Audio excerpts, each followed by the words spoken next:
একদা এক ঘন জঙ্গলে এক চালাক শেয়াল ছিল, যার নাম ছিল শেয়াল পণ্ডিত। সে তার বুদ্ধির জন্য পরিচিত ছিল, কিন্তু তার একটি দুর্বলতা ছিল। সে সবসময় বাঘমামাকে বোকা বানানোর চেষ্টা করত। একদিন শেয়াল পণ্ডিত একটি নতুন ফন্দি আঁটল। সে বাঘমামার কাছে গেল আর বলল, আরে বাঘমামা, খবর শুনেছো? জঙ্গলে নাকি নতুন এক প্রাণীর আবির্ভাব হয়েছে, যা কিনা তোমার থেকেও শক্তিশালী। বাঘ মামা তো শুনে রেগে আগুন। আমার থেকেও শক্তিশালী? কে কে এক্ষুনি দেখাও আমাকে। শিয়াল পণ্ডিত মুচকি হেসে বলল, বাঘমামা, আমি আপনাকে এখনই নিয়ে যাব, কিন্তু আমাকে আপনার পিঠে করে নিয়ে যেতে হবে। আমি যে ভয় পাই। বাঘমামা তো তার অহংকারে অন্ধ, তাই শিয়ালকে পিঠে নিয়েই হাঁটতে লাগল। বাঘমামা শিয়ালকে পিঠে নিয়ে বনের ভিতর দিয়ে হাঁটতে লাগল। বনের অন্যান্য ছোট প্রাণী যেমন খরগোশ, হরিণ, এমনকি বানররাও বাঘের পিঠে শিয়ালকে দেখে ভয়ে পালাতে লাগল। বাঘমামা তো দেখে খুব খুশি। দেখেছো শিয়াল, সবাই আমাকে দেখে পালাচ্ছে।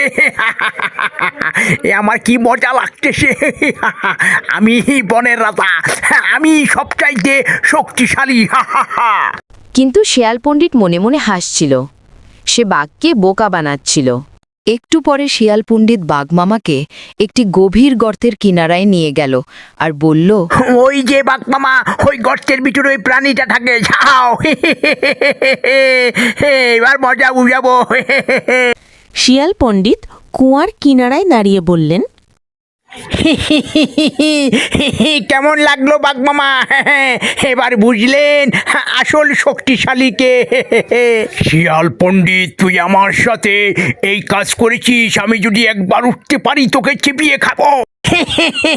বাঘমামা, আগে আপনি একটু পানিতে নাকুনি চুবুনি খেয়ে নিন।